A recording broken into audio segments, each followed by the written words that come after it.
भारत में क्रिकेट का खेल अंग्रेज लेकर आए थे और जब हम अंग्रेजों के गुलाम रहे 200 वर्षों तक, तब अंग्रेजों ने ही हमें क्रिकेट खेलना सिखाया। लेकिन आजादी के 75 वर्षों के बाद अब भारत इस खेल की सबसे बड़ी महाशक्ति बन चुका है और अब क्रिकेट भारत के लिए सिर्फ एक खेल नहीं है, बल्कि ये अब हमारे देश की सबसे बड़ी सॉफ्ट पावर है, जिसकी एक झलक आज अहमदाबाद के नरेंद्र मोदी स्टेडियम में पूरी दुनिया ने देखी। आज से इस स्टेडियम में भारत और ऑस्ट्रेलिया के बीच खेली जा रही टेस्ट सीरीज का आखिरी मैच शुरू हुआ और बड़ी बात यह है कि इस टेस्ट मैच के दौरान प्रधानमंत्री नरेंद्र मोदी और ऑस्ट्रेलिया के प्रधानमंत्री एंथनी एल्बानीजी मैच की शुरुआत से पहले ही वहां पर मौजूद थे और दोनों नेताओं ने मैदान पर अपनी टीम के खिलाड़ियों से मुलाकात की और स्टेडियम में एक साथ बैठकर मैच भी देखा। यानी आज इस स्टेडियम में क्रिकेट टीम के कप्तान भी मौजूद थे और दोनों देशों के कप्तान भी मौजूद थे। और ये जो सेल्फी अभी आप देख रहे हैं, ये सेल्फी ऑस्ट्रेलिया के प्रधानमंत्री ने अपने ट्विटर हैंडल पर पोस्ट की है, जिसमें आप उन्हें प्रधानमंत्री नरेंद्र मोदी के साथ देख सकते हैं।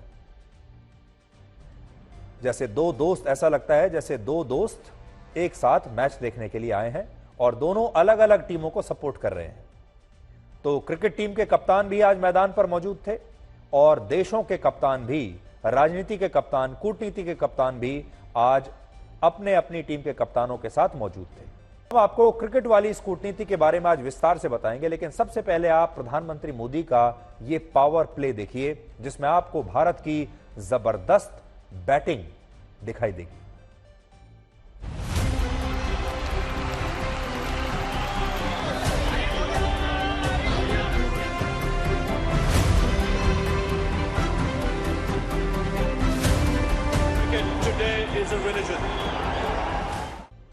क्रिकेट डिप्लोमेसी या क्रिकेट वाली कूटनीति को आप इस तस्वीर से भी समझ सकते हैं, जिसमें दो देशों के बीच चर्चा कुछ इस तरह के टेबल पर होती है। देखिए, पिछले लगभग 5 दशकों से भारत इस टेबल पर पाकिस्तान के साथ ही बैठकर बात करता था। ये देखिए, ये टेबल ऐसी है, हमने आपके लिए बनाई है।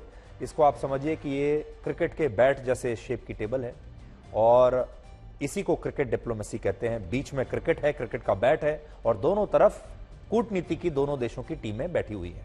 भारत के लिए क्रिकेट डिप्लोमेसी का मतलब अब तक हुआ करता था कि क्रिकेट के बहाने पाकिस्तान से संवाद करना या फिर पाकिस्तान पर अपना दबाव बनाना।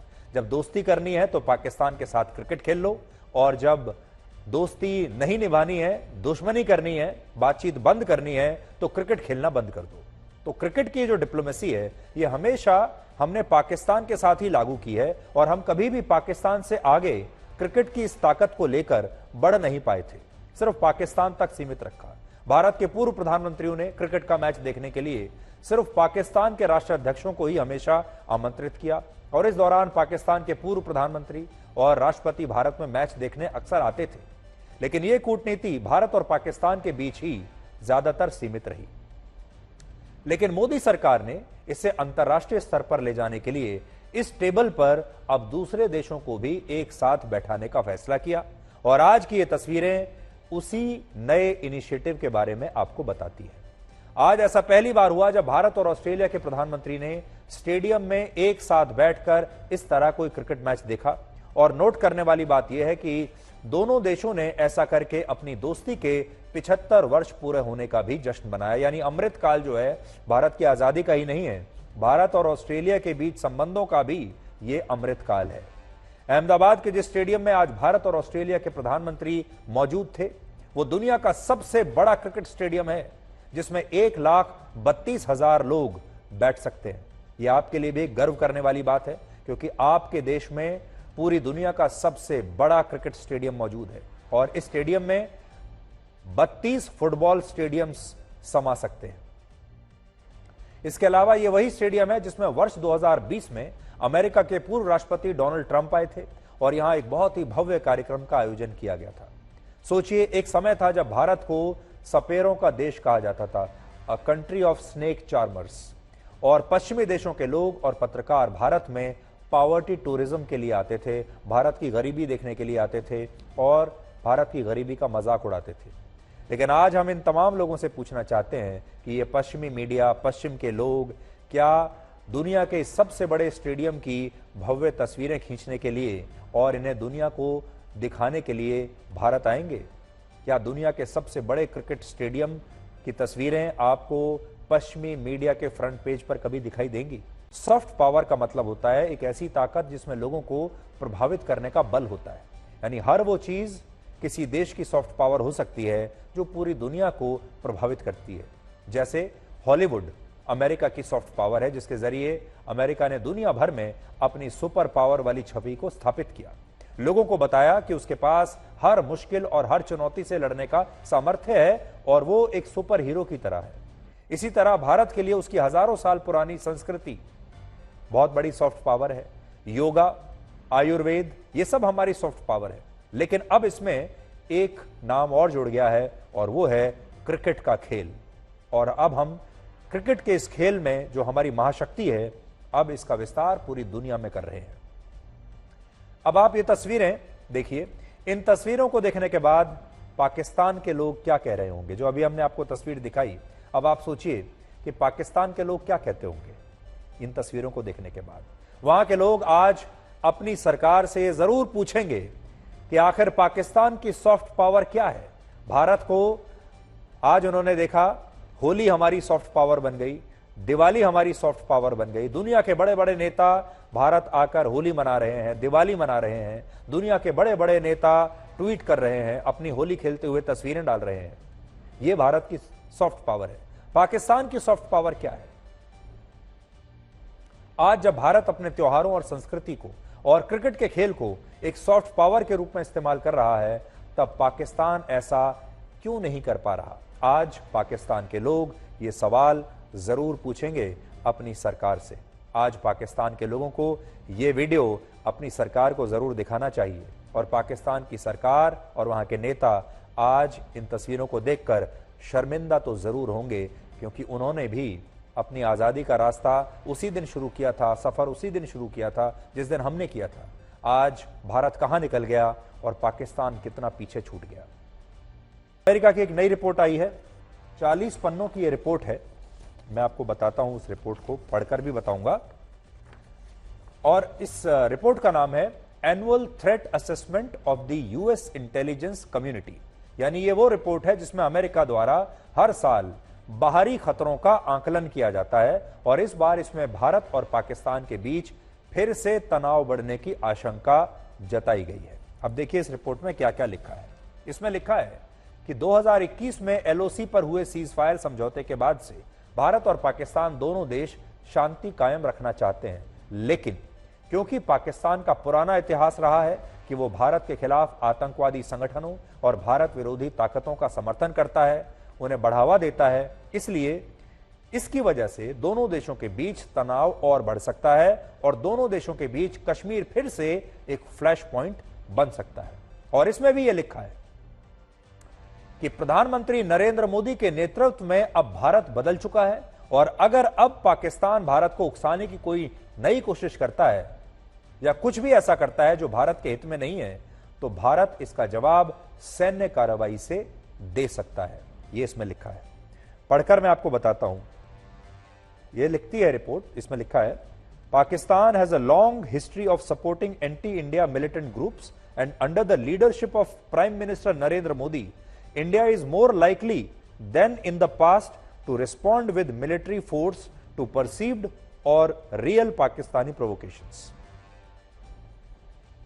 तो इसमें हमारे लिए खुश होने की बात क्या है? हमारे लिए खुश होने की बात यह है कि अमेरिका एक हेडमास्टर की तरह हमारी तारीफ कर रहा है और कह रहा है कि ये जो नया भारत है, नरेंद्र मोदी के नेतृत्व वाला जो नया भारत है, ये पुराने भारत से अलग है और अगर पाकिस्तान ने कोई भी ऐसा काम किया जिससे भारत को कोई क्षति पहुंचती है, तो इस बार भारत कोई भी सैन्य कार्रवाई करने की जो संभावना है भारत की, वो पहले से कहीं ज्यादा है। यानी भारत चुप नहीं बैठेगा, यह बात अमेरिका कह रहा है। अब आपको इस रिपोर्ट का दूसरा पक्ष बताते हैं। यहां तो बहुत अच्छी बात है, भारत के लोगों को भी ये बात बहुत अच्छी लगेगी कि अमेरिका कह रहा है कि भारत चुप बैठने वाला नहीं है और भारत सैन्य कार्रवाई पाकिस्तान पर कर सकता है। अब दूसरा पक्ष जानिए। दूसरा पक्ष यह है कि ऐसा पहली बार नहीं हुआ है जब अमेरिका ने अपनी खुफिया रिपोर्ट में भारत और पाकिस्तान के बीच तनाव बढ़ने की आशंका जताई है।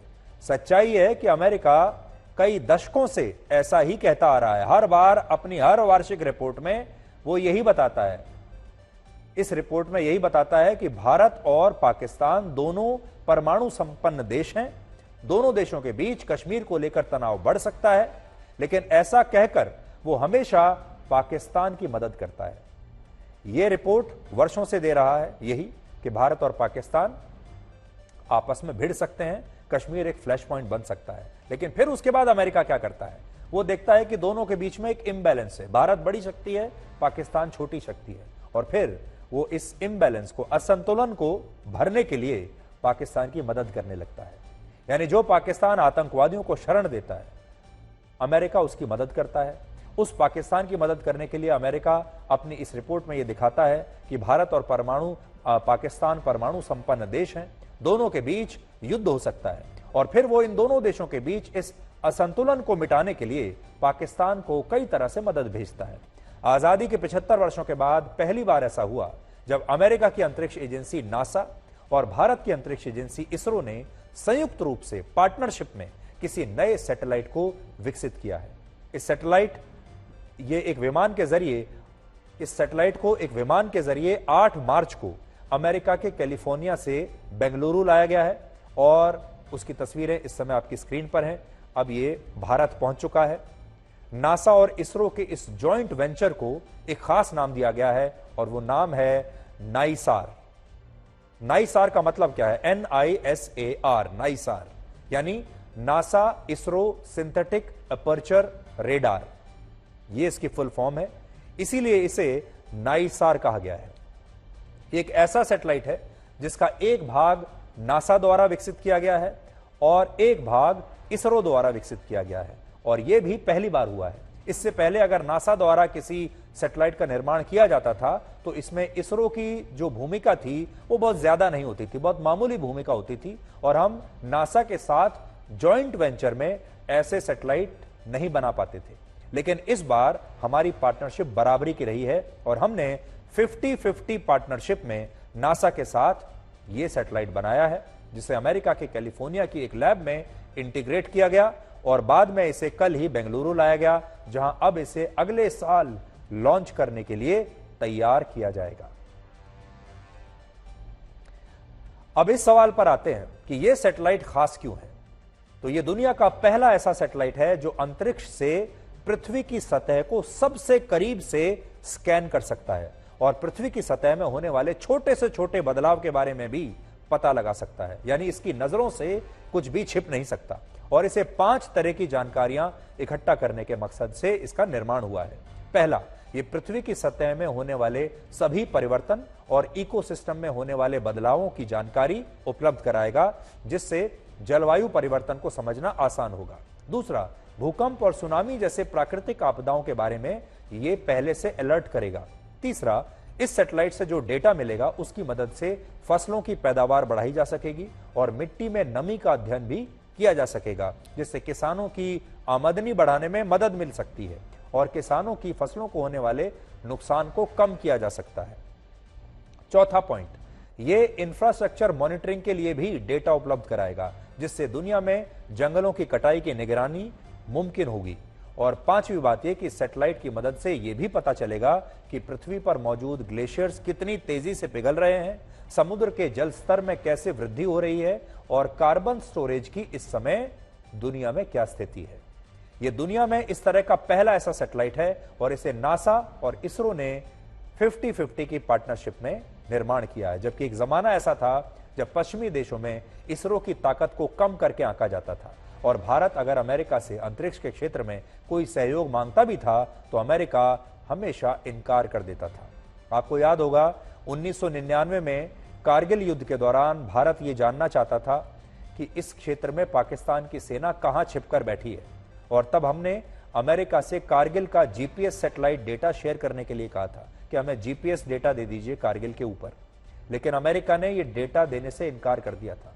लेकिन आज उसी अमेरिका की अंतरिक्ष एजेंसी जॉइंट वेंचर में इसरो के साथ सैटेलाइट विकसित कर रही है, और यह हमारे देश के वैज्ञानिकों की एक बहुत बड़ी उपलब्धि है।